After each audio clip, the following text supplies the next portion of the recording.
Namaste. Namaste. Welcome again. You thought the 4-day was over, right? Welcome you all. It's good to see you. We'll see what comes up today with Q&A. We have a few questions in line, but there are a few things that have come up that may not show up as these questions that I'd like to address. But okay. Want to start? Yeah. So, all right, Patricia, first in. question is from you. During the 4-day silent retreat, I had a revelation. I am the eternal holding time in my gaze. Time informs everything, every cell in my body, every sun, every galaxy, the universe, everything.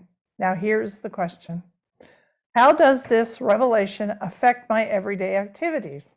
Interactions with people, washing up, gardening, my sleeping, and my waking. Love and gratitude, Patricia. Well, it's a wonderful sign, Patricia. This is a state of merger with your awareness. That means your consciousness is connected to the universal field of the Brahmanic field. So this is, in the Gita, the 8th chapter, it is an all-pervasive sense of that and this. That being I am that, and this being everything else. Now, for you, the sense of time is really simply sequential experiences of now. It's quite a difference. When you're in time, there's past, present, and future. When you're out of time, there's the immediacy of the gardening, the washing the dishes, things like that. So you're outside of time. Time is a recorder of the organization of ego and mind. So that also points to where the realization is. It's in the awareness. So this, you've had a mature awareness before now.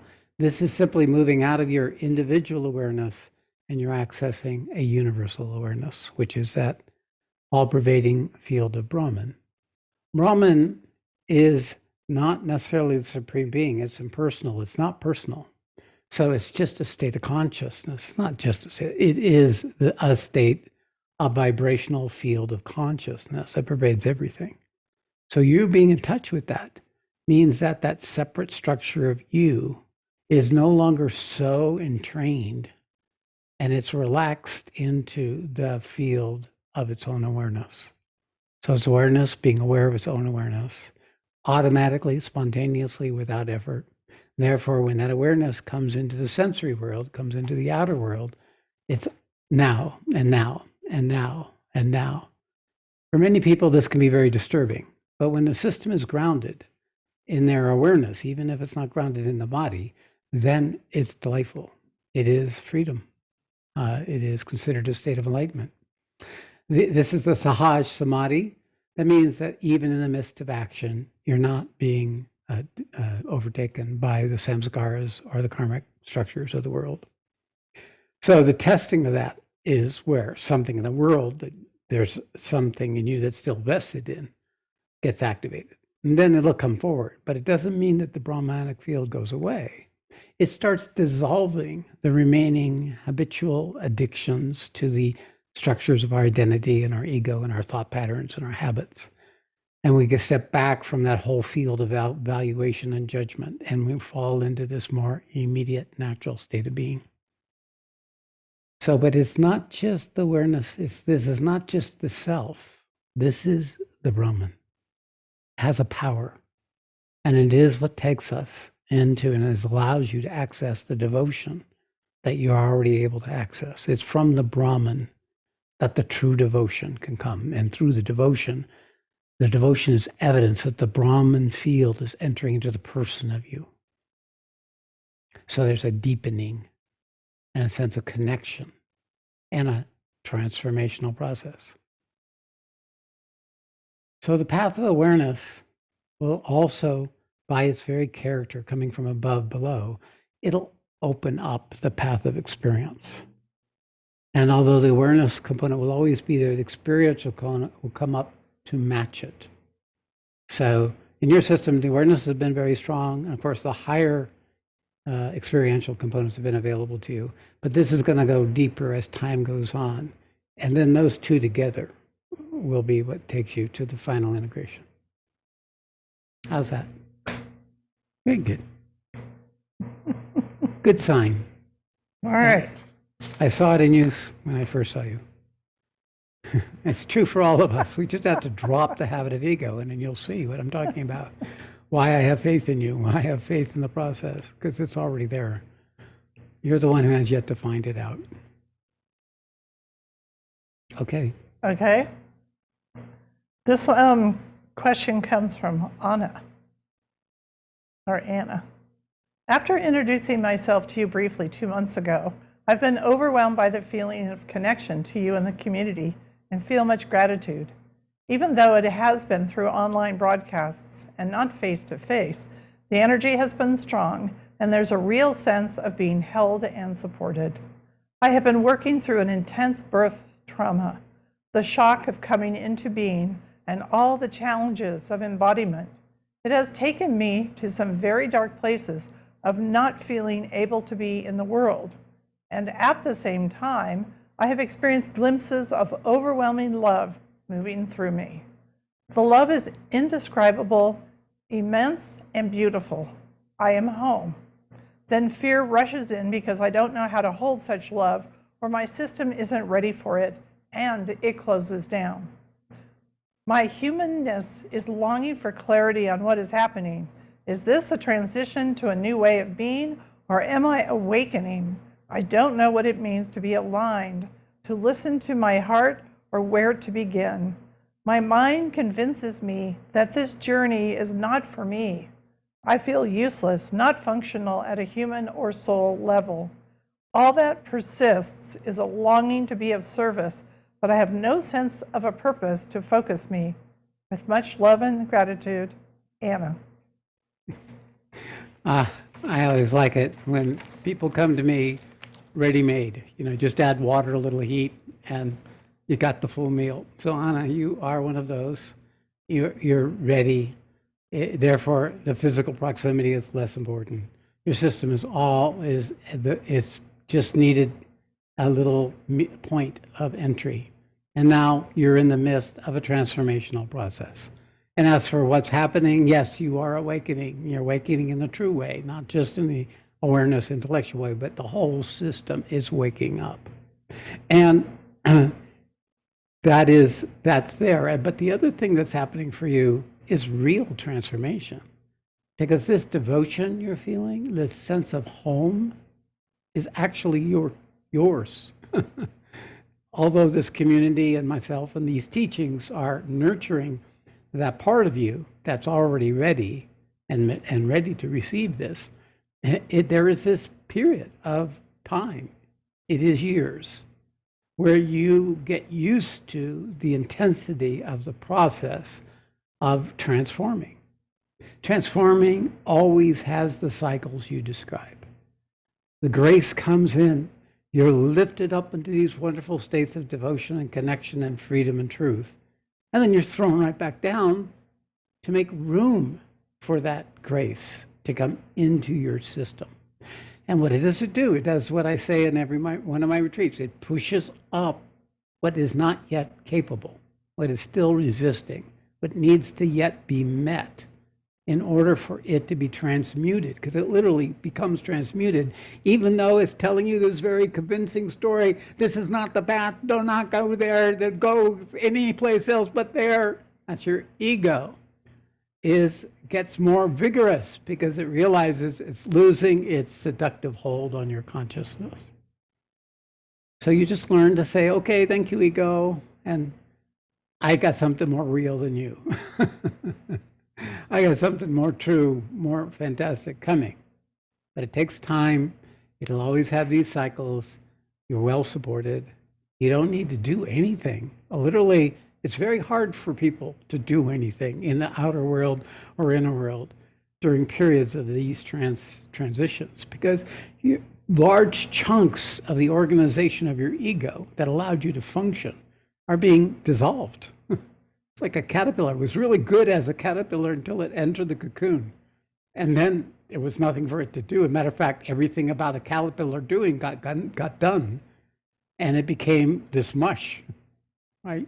Ever interrupt the process of a caterpillar becoming a butterfly? You'll see it's mush.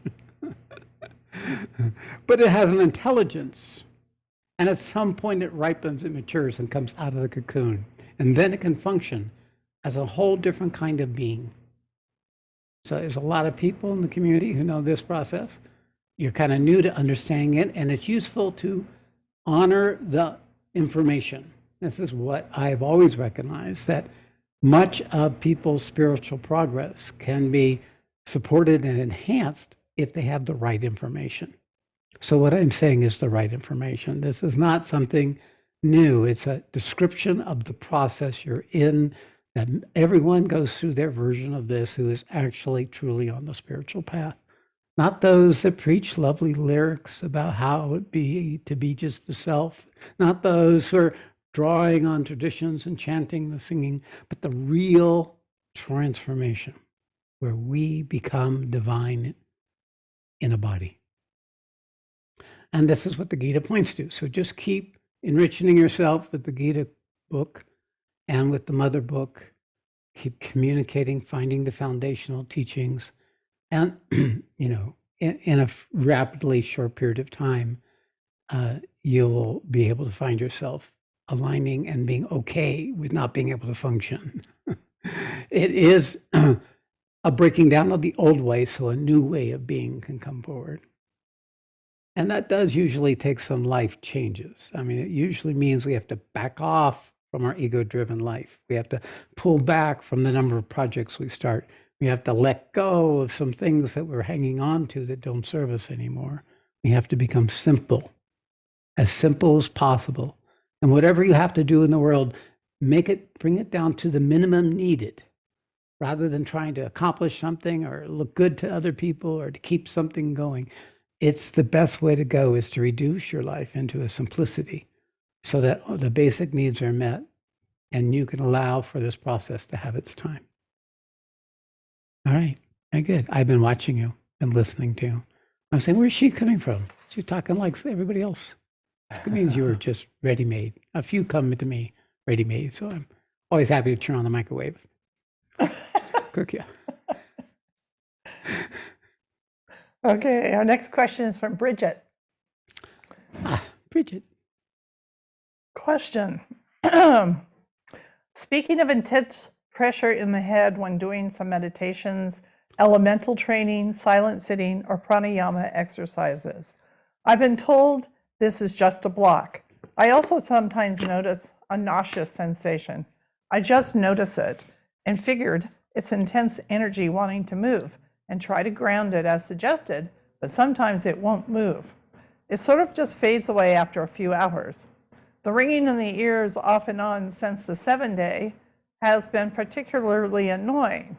Any suggestions? As for ringing in the ears due to any medical reasons, there are none.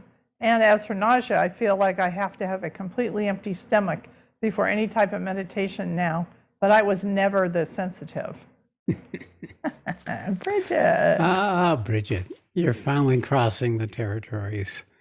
So you have associated with you awareness beings. Some of these have been with you multiple lifetimes, some of which you picked up this lifetime. They don't like where you're going. So there is a resistance, and it's in the head, but it has locations. Very commonly, it's the base of the spine, and it creates this pressure in the head. Now, what do you do with that? Well, there's a number of things, and I'm going to talk about that as one of the things I wanted to address. But first, tinnitus. It's not tinnitus. I actually knew a guy who had a spiritual awakening, and he had this ringing noise happening. And he went and had surgery, and they did radiation, and then it became cancer, and he died. So I don't recommend you get treated for this because it's not going to go away. More than likely, the noise you're hearing in your ear is your bija mantra. It's because the Sat force is coming in, and it gets stuck. And so it's exaggerating the vibrational field of your awareness in your body, of your being. And so it's over trying to, it's blowing up rather than coming in. So the worst thing you can do is pay attention to the head. So the first thing, to pay attention to your big toe, or poke yourself in the leg and take your attention elsewhere. So, because your attention's feeding it. The secondly is that this, you're Rajas and you're very mental and you have a vital power behind that. So this is part of the lineage you bring with yourself. And of course, it's a wonderful thing, but it's not fully embodied in the emotional body or in the physical body compared to what it's bringing in its awareness. So the awareness is this much and the body is that much. It's not like this, it's more like this. So you're in a transition, and the techniques are awakening your body's ability to hear it. So now more force is coming in to exaggerate, to try to have it happen quicker. So you don't want it to happen quicker. So there are some things you can do. You can back off on the techniques. Just do them less. And I know, and that might mean you suspend learning what's next so that your system has some time to recover. Secondly, you can get away from mental activities, things where you're creating, where you're vested. Regular mental activities of getting things done, that's fine. But when that future energy from the Rajas, planning, doing things, coming up with new ways, if it's too invigorated in the mental plane, it will continue in the problem, because as I will share in my response to a general question, the forces that are working through you are more than you. I mean, you linked up with them and they ride with you and they've come to you this life. And that's why your spiritual awakening is so fast. It's why the Buddhist people really wanted to lay claim to you, because you're in that big, powerful awareness field, even though you weren't fully aware of it. But you have this strong vital and embodiment as part of your natural human design. So, but with that came influences. And what's happening now is disassociating. They're losing their claim and they're trying to hang on. So pain and discomfort is one of the things that happen. Your idea of expanding your field of your head, your skull, as if it's bigger, and bring it into the body to whatever extent you can. The heart's, by the way, the most readily capable part to receive that excess energy, and from there down into all of the body, and then grounding it into the earth. And then you can take that excess energy and deflate it some. But I can see where your consciousness has a tendency to go. You got a problem, you got to fix it. So this is not a problem you're going to fix by fixing it. It's a problem you learn to ride with, to step back from. Okay. Otherwise, the old adage, the T-shirt, endure calmly, it too will pass. Different cycles, we become more sensitive. This may be just a sensitive cycle. It could be the byproduct of the elementals, and it could be a byproduct of where you are on the stage of this journey. But I would say right now, if you wish to come to a solution, know that this is what's going on, that you're doing what you can do, back off your techniques, and that you should be able to make it through this period with greater ease. All right, there you go.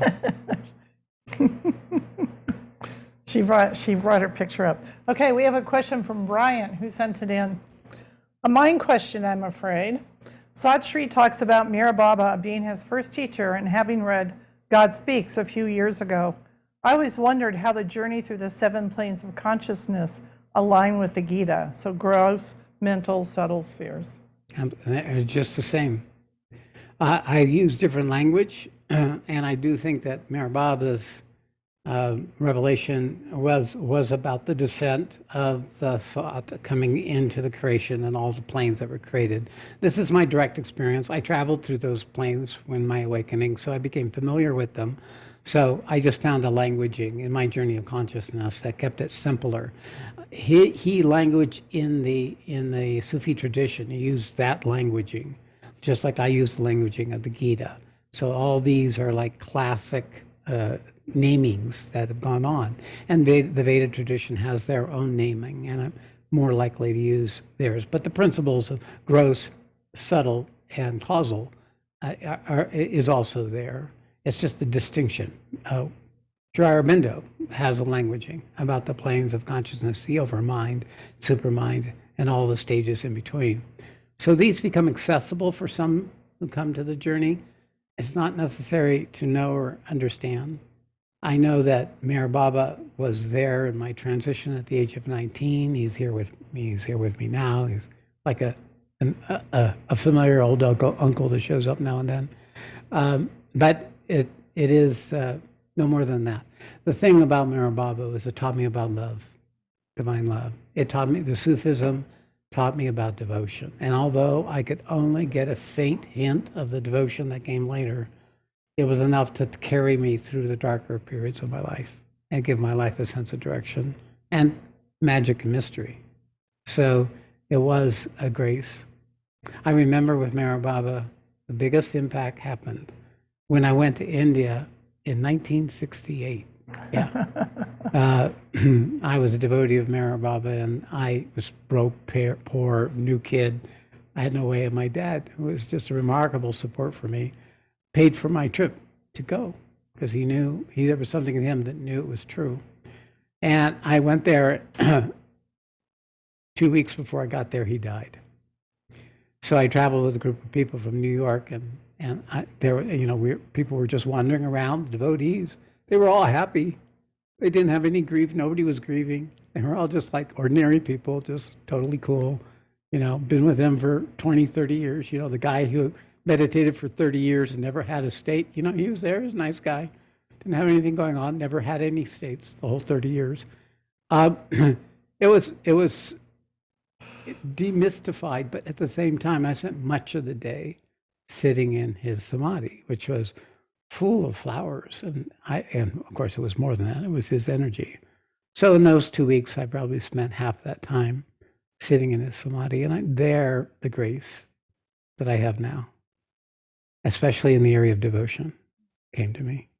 I didn't recognize it. I didn't know. I was still too raw in my own transition as a human being. But it's good to honor that foundation.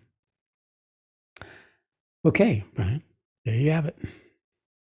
All right. That's all. All right. So now we'll take questions from all of you. Before we do that, you're going to say something. I have something that I want to address because it's showing up and it hasn't shown up in a while. It's been a while. I used to do a lot more interventions back in 2004 when I was running a center in Sacramento, and it's showing up. And I don't do these because now as much. I see no necessity because as you progress, all these subtle plane forces fall away. They can't survive as long as you stay on the process. But I do know that they can create undue pain and suffering. So I thought I'd give you a context for understanding. There is almost nothing in this dimension that's ours. No thought is yours. No feeling is yours. No mood, no position, no orientation. These all almost fully came in through the environmental factors of your physical embodiment and of your subtle body. And of course, we bring some of these impressions from over the lifetime. So if we've lived 100 lifetimes or 1,000 lifetimes, we have these subtle impressions that come in, but they can't find us until we wake up enough. And then they'll give us our thought. They'll give us our feeling. They'll give us our sense of this. So you have to understand what you are is a blank slate. No thought is yours. No feeling is yours. No entity, no influence is yours. You are simply a receiving agency. And the ego does what it does with it. It takes the thing that's repetitive and familiar and important to the physical survival of the body, and it makes those the most important thing, and they become the foundation of the organization of our physical, emotional, and mental identity. So, there you go. When we talk about entities, we're simply talking about influences that we unwittingly in the past or in the recent life took on, who are riding with us.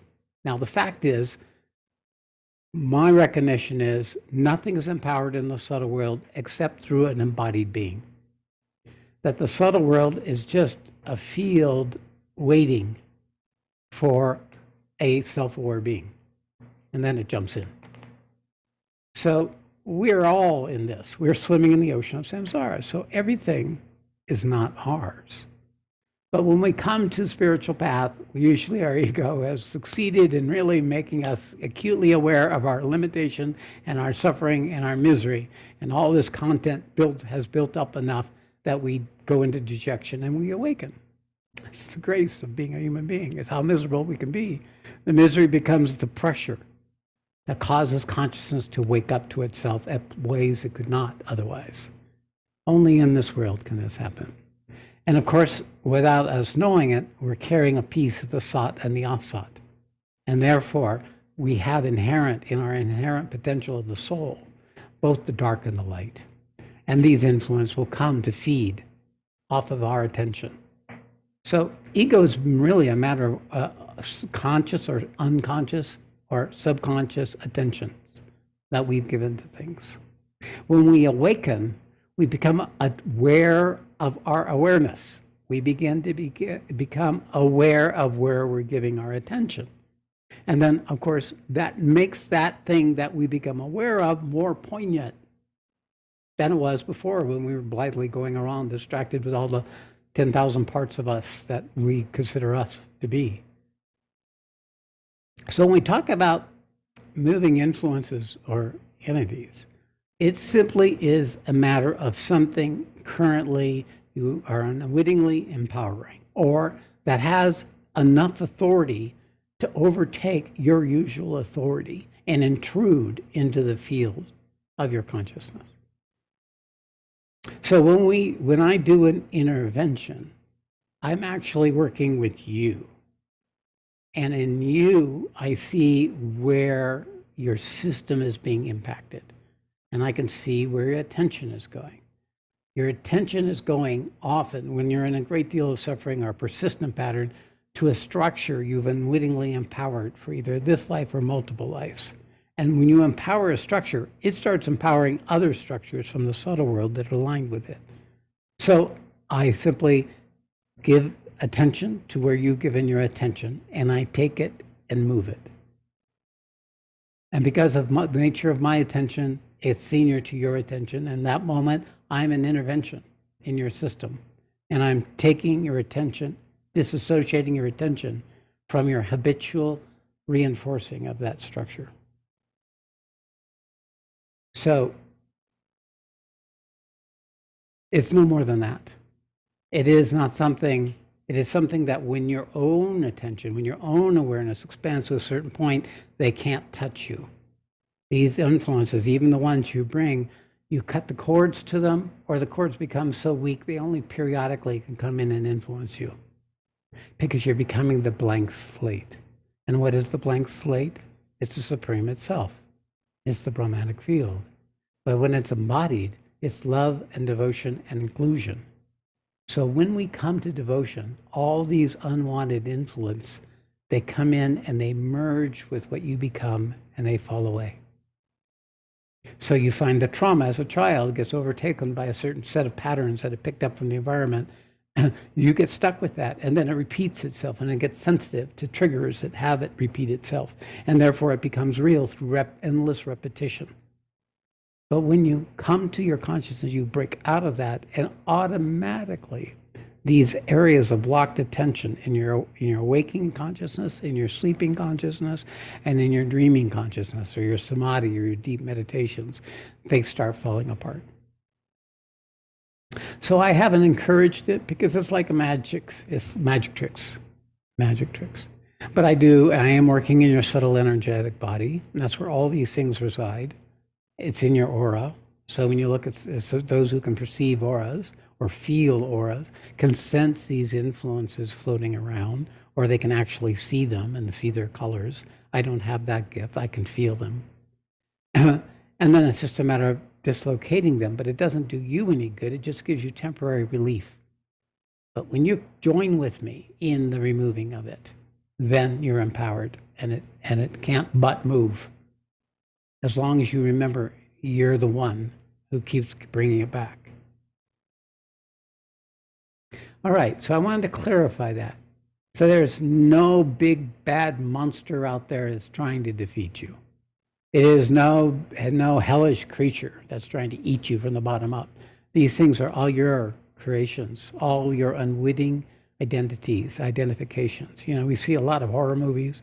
We have a lot of exposed in the West, here in the United States, especially a lot of violence, a lot of grotesque things.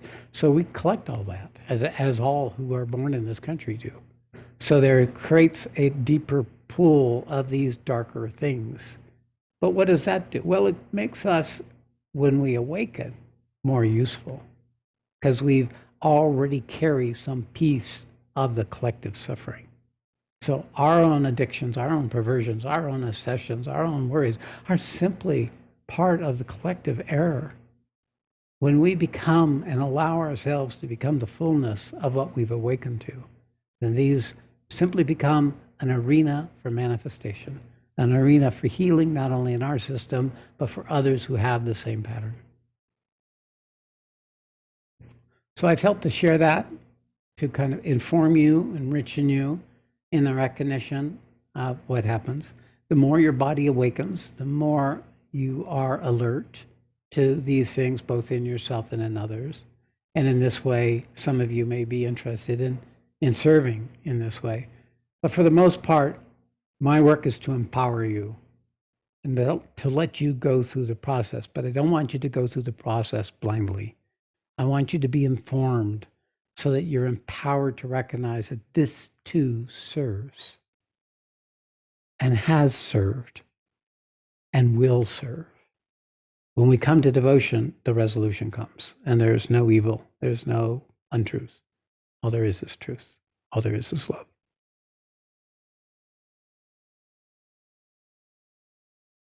Okay, seeing a little Q&A, even though I can't even stop doing this. Well, I already have my hands up. All right, let's go. All right, first up is Yama. Yama. Namaste. Oh, there you are. Namaste. I couldn't get on in the beginning and I had written a question in and I don't know if you addressed I it. couldn't tell if it was a question or not, Yama, so why don't you repeat it to Sat Shree, okay? I don't have a real good memory of exactly what I said, but what remains of that question the most is, it's very personal, but I have been going through for a while, really most of my adult life, but it's really crescendoing now. An issue, a crisis. And when I started now it's a crisis, before it was a issue. When I started to receive and vibrate with the mother energy, and because anytime I asked for help, it didn't work from a person, I asked for help from that. And later I realized recently that that's not my motive. I don't want to be going there to get something, or I don't want, but I do need light and clarity. And I do need to realize somehow how to solve my issue. Okay, So Yama, we can work with this right now. I want you to be with what you're feeling right now. Fear. Okay, so fear is one definition. I want you to go deeper. Go into your heart, go into your gut. Because I'm watching the anguish. I'm seeing anguish. Yeah, that's what it is. Okay. So that means you're feeling anguish. So far, I solve everything now, and this I can't solve. So I must not be directing myself correctly, so I can. No, yes. Yama, stay with me. Just stay with me, okay? Be here with me. As I do wish for you to get the full richness of what's just come to you. Anguish is a doorway. It's a doorway to a new way of being. It isn't about problems or issues that need fixing.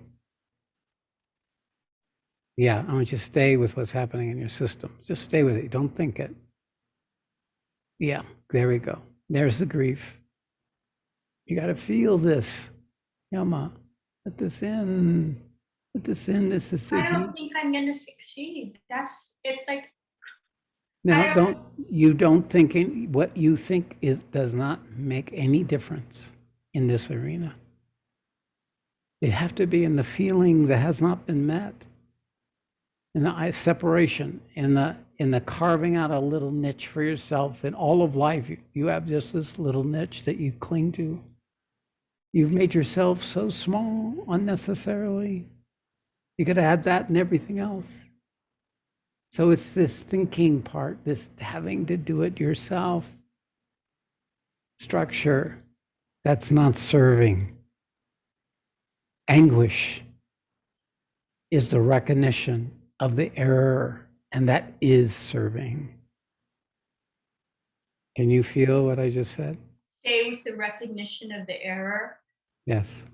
Anguish, and in the recognition, you're solving the problem, which of course is us or you. It is the ego. No problem needs to be solved because ego will endlessly seek problems to solve until finally, like you reach the end of your rope and it's looking to solve a problem that doesn't exist except in you. As if there's no space to be without all problems solved.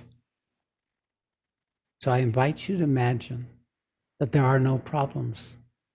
They're just what's arisings.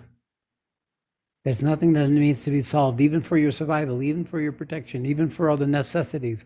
In fact, you start opening yourself up to the grace when we stop controlling it.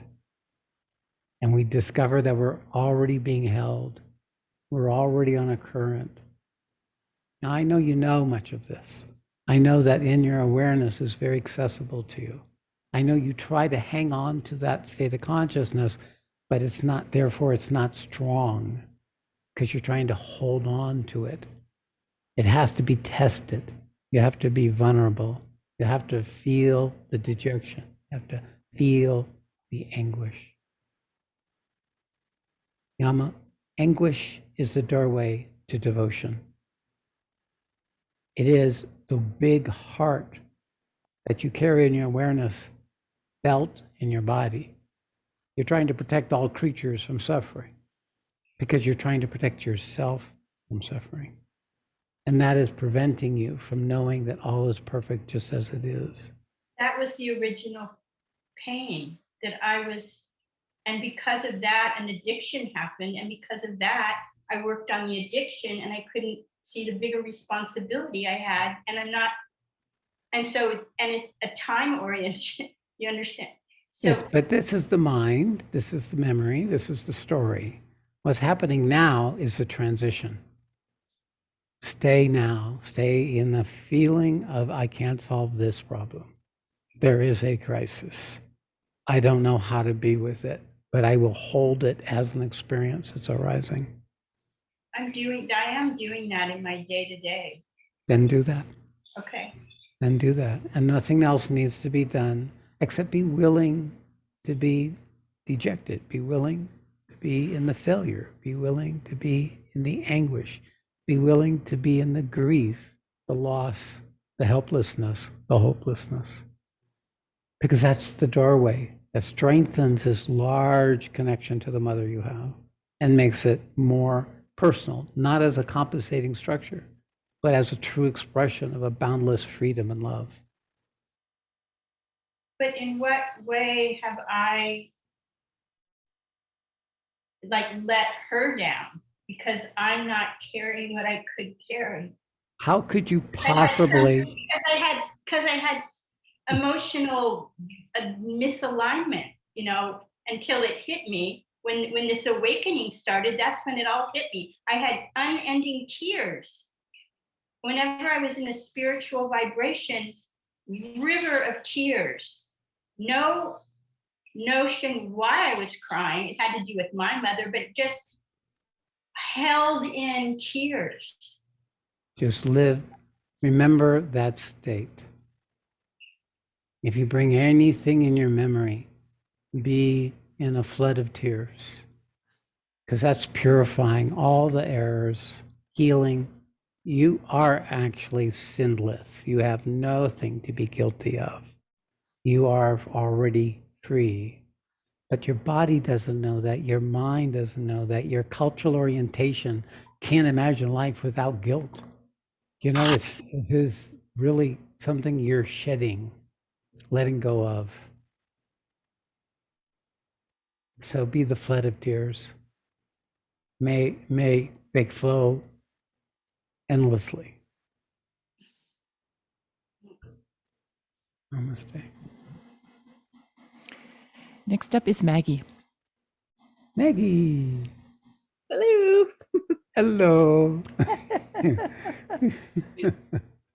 You know, your being just dances, you know, it just comes, touches me and goes ding. Hey, yeah, well, I part of that is hearing your very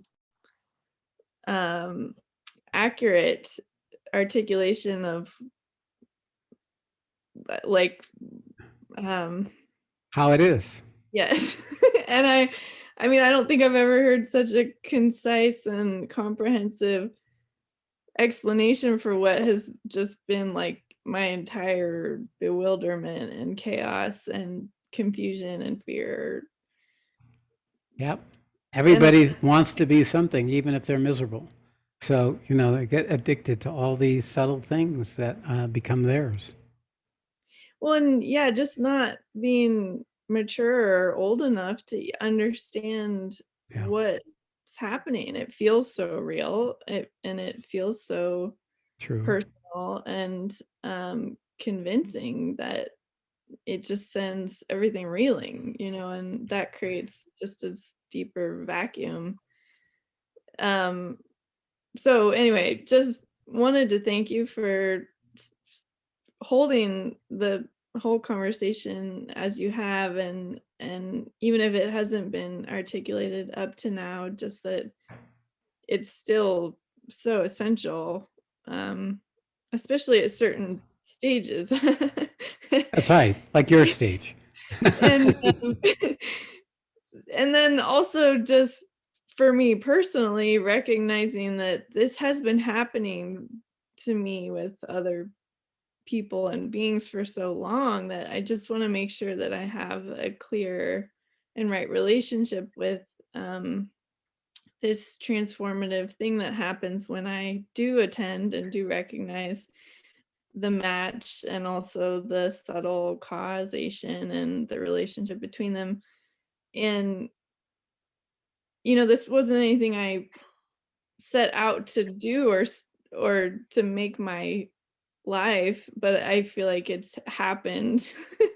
And you know, when I work with flower essence clients, I know that there's just so much more going on than actually selecting an essence that's, you know, supportive for their overall system. And so I guess I just wanted to make sure. I mean, of course that's from the mind, but it's also just this like recognition in me of like devotion, that I really am only interested in taking actions that are of a higher good and a greater purpose, that there's no misguidance in these processes that I feel working out when I am with people or clients or just out. But also you know, as I design my business and manifest, that there's no lingering confusion or distortion about what I'm here to do and what I'm doing and why I'm doing it. The only thing I can add is that the love you carry is a more powerful transmuting force than the flower essences or your awareness of the subtle plane. Love dissolves all suffering, it dissolves all error. And that's your future. It's the love you carry. The love, not just for life, but for the humans caught in the trap unwittingly, because you share the cost of that with many, many, many, especially Western people who have been more susceptible to these subtle thoughts, imaginings, influences. So Okay. there we go. Very good. I'm glad I can play my role. You play your role. Thank you. Next up is William. William, welcome. It's good to see you. I know you would show up sooner or later. Yes, I'm still facing the same kind of huge issue. I was very pleased to hear you talking about entities. It seems to be a word that I'm not really familiar with, but I gather what you're talking about. It seems to be one of the main issues that humans face, really. And I do indeed get the strong feeling that one of the main functions really of a teacher is to clear the space for disciples and to help them clear their own these so-called entities, which are quite invisible to most of us. All right. Well, it's good. It's good because it is your situation. This is not yours. It's really devastating that the danger of going off by yourself is really Yeah. I think Well, what you're doing is supremely safe, like to remain in a group and to cultivate a teacher who you love. I think that sort of love is the kind of protective. There's something that's supremely protective about that. Absolutely. That's it. You're being informed, William, so you can not only recover from this, but use it as a powerful aid for others. So this has a future, this has an outcome, but you got to give yourself time, like I said, because when these things enter a very developed being, you unwittingly empower them with the force you already carry with your attention. But the powerful thing than awareness is love. As long as you're in a body and you can experience devotion for a teacher, for others, for the world, you'll heal, you'll dissolve that unfortunate structure in time. Because the body is the one that catches on. And because you've not lived in your body, you're starting to live in your body now. No, it's been my real drawback. I've kind of adopted the sort of academic approach, which is just supremely stupid. I sort of had the feeling that to understand, the purpose of, one of the central functions of the spiritual life is to understand the theory. But it's just, for me, that's been a ruinous idea. I think that proximity, I feel that, proximity, that, the teacher can teach you everything, really. I don't know if you'd agree with that, but, without the books, just to be even somewhat stupid is an advantage, because as long as you're staying close to the teacher, then I feel that there's a kind of that grace, it just allows you to grow in a natural way. Exactly. And you're experiencing it yourself, William. So the thing is that it is the problem with the path of awareness that the ego takes refuge in awareness by constantly acquiring more and more knowledge. But knowledge is the booby prize. Understanding is the booby prize. It's like a whole collection of menus, but never the meal. It is love. So when we learn less, the less we know, the more wise we become. So it is the path you're on now. It's a correction. It's a multi-life correction. It is not just this life.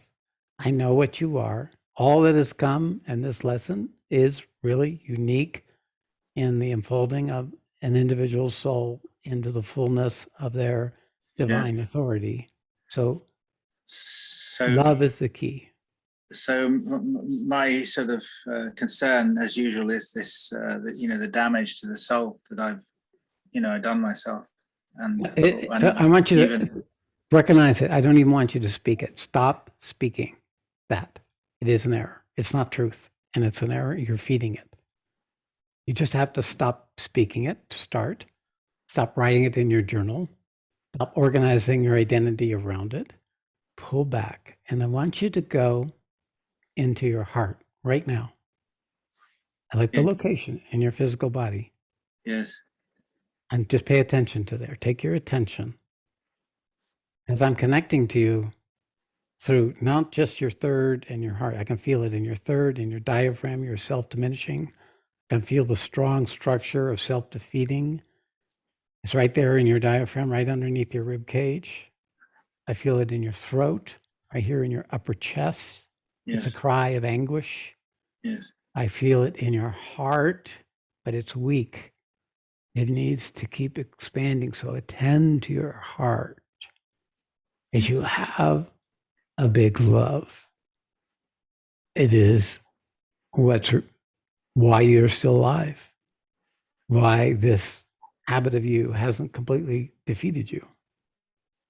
Yes. You are worthy, William.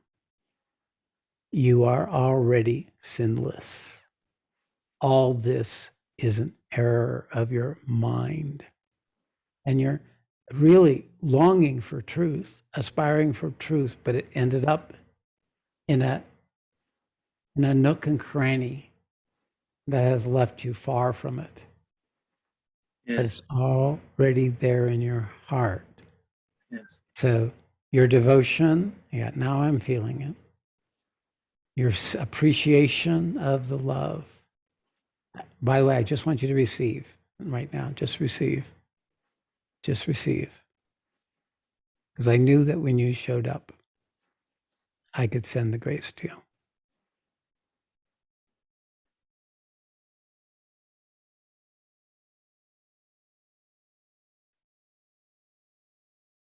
You're receiving.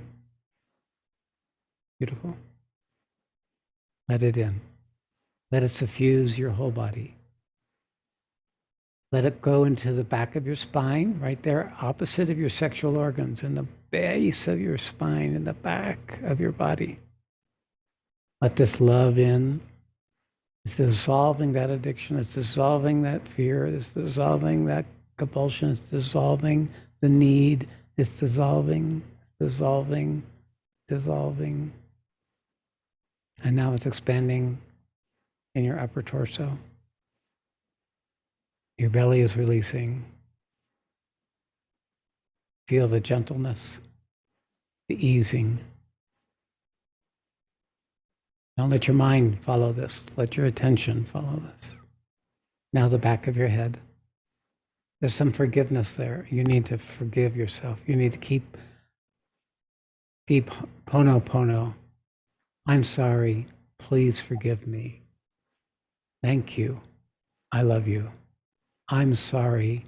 Please forgive me. Thank you. I love you. I'm sorry. Please forgive me. Thank you. I love you. Let that be your mantra.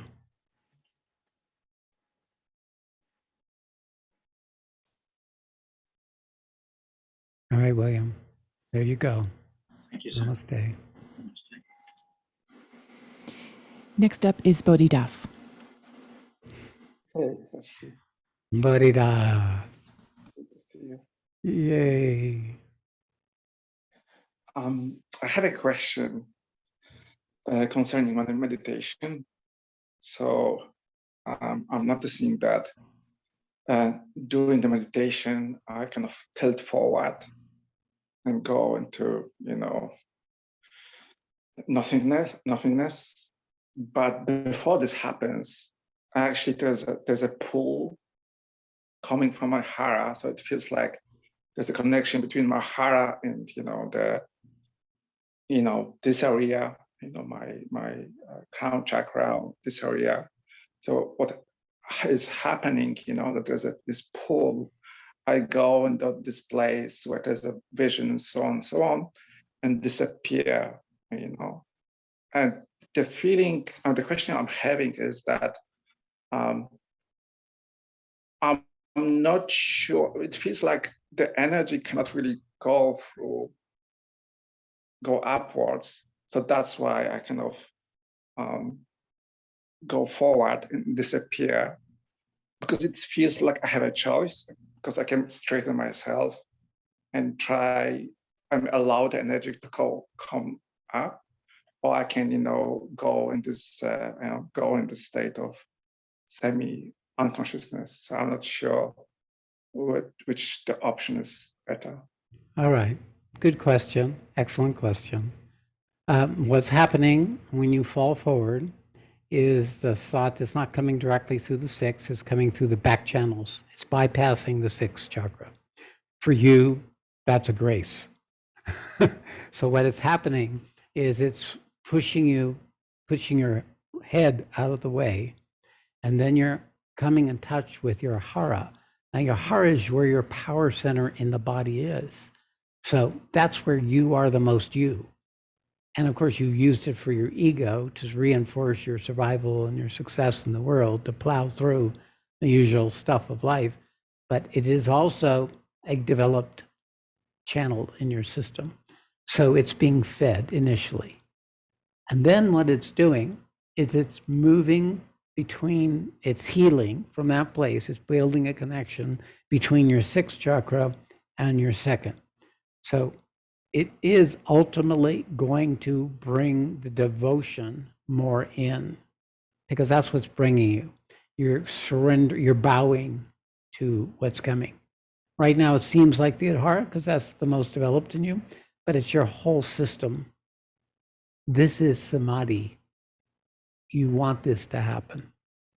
You're being taken out of the mental domain into the experiential domain, and you want to let the body benefit. So when this happens, go with it, stay with it as long as you can. It is exactly what it is you're looking for. Okay, excellent. Thank you so much. Much appreciated. Perfect. Lovely. I am happy. Next up is Lena.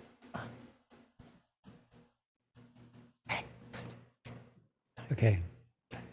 Lena, you will be our last one for today. Good Yeah. to see you. Mhm. Yeah. Good to see you. Namaste. I see my bandwidth is very low, but I hope it will work. I just felt for coming forward to connect really. As I took a step back during the retreat. And what you were talking about now was very helpful for me. Was, as Maggie said, it was like very spot on. As I'm having I them have seen. turn up the sound a little. Sorry, Lena. Yeah, sure, no problem. Yes, there we go.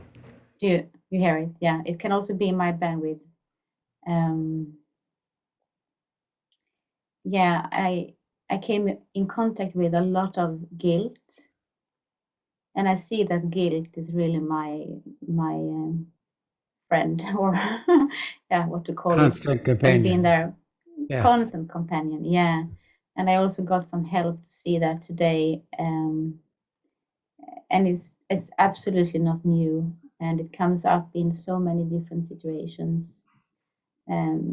What's new is that it's not grabbing me so much anymore, but still, when it comes to especially family, it's huge.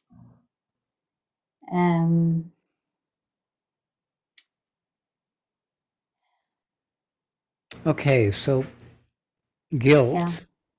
is a story, and it's a feeling. The feeling lives in your body more than the story does. And then your body holds the feeling. So, Lena, grief is it is an apparency. It is not a truth. I know many family traditions are held together by guilt and grief, so they are, the guilt structure is a laid on mental paradigm that tries to manage the behavior of others. And it is a great strategy. The whole idea of sin, churches have been using this forever as a means of keeping us from knowing that we are originally pure and true. And therefore, the guilt burden is one of the greatest sins of all virtuous religions. Virtue is also an error because there is no need for virtue in truth, only in the world. So grief or excuse me, guilt, you could feel it. It's in your spine. Yeah. It's in your neck. Mm. It's in your shoulders. It's in your heart. It has locations. So just don't believe them. Now, you can't just not believe them because it's so addicted. You'll be guilty for not believing them. You know? So the guilt laid on you, then you feel guilty for trying to get rid of the guilt because you feel that you can't, don't, your way of justifying your existence is to be guilty. Mm. It's a, Yeah, I was there during the weekend. yeah. So you get trapped into this never-ending loop, tight little loop. Mm. To break it up is to feel it in its felt sense, be it emotional, be it physical, be the sensation, be it a location. It's mostly in the third chakra. Doing it right, being perfect, all of that is all tangled up Yeah. into that area. You could just work on that. I mean, I'm not going to do it, but I could work on that structure in your belly because it's really clear right now. So, but you can work on it. I feel it very much in the Yeah. belly. Whoops, damn. Yeah. Already Yeah. intervened. So, you know, it's the nature of the thing that when we become aware of it as an event that's occurring and take story out, take labels out, we begin to dissolve it, and it has no authority except for what we give to it. Mm. So there's your path forward. Yeah. And the family tradition, you're picking it up from everybody else. Everybody else is guilty for thinking negative thoughts about you or thinking they did something. I mean, everybody in the family constellations probably got their component, their quota of guilt. And so you're swimming with the fish when you're with your family. So the guilty crib. So in your own space, to become something else also gives people permission to be as they are. See, guilt, the only way it survives is judgment, judging others, condemning others. That's the only way it can survive. So when you resolve your own guilt, the whole judgment structure, the comparison structure falls away. So it's worthy, it's a worthy work. And love has a greater. Yeah, and I'm happy I feel the love now because then I know it will solve. Mm. Then you know. And that's always the the Yeah. final grace is the love. And that's the Mm. you're accessing what you are in truth. Yeah. Mm. All right, my dear. Very good. Thank you. Thank you. Namaste. Namaste. Well, these really bring forward little gems that help support us in our journey, little clarifications that can pop up and support us as we work out the nuts and bolts of our own transformation and our own realignment. So it's always a delight to have this opportunity to interact with you. So I know we take it beyond just the answers to questions because there is pointing to a way, a path, a dharma, a new languaging, a new way of defining what it is we are and what's possible. So thank you. I love how we co-create this. It's a delight. All right, so let's take a few minutes, just a few minutes, because we're a bit over time, and we'll just be together. Be together with love and silence and in stillness, in gratitude for what we have and what we share, with the grace that has come to us.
Hari Om Tat Sat.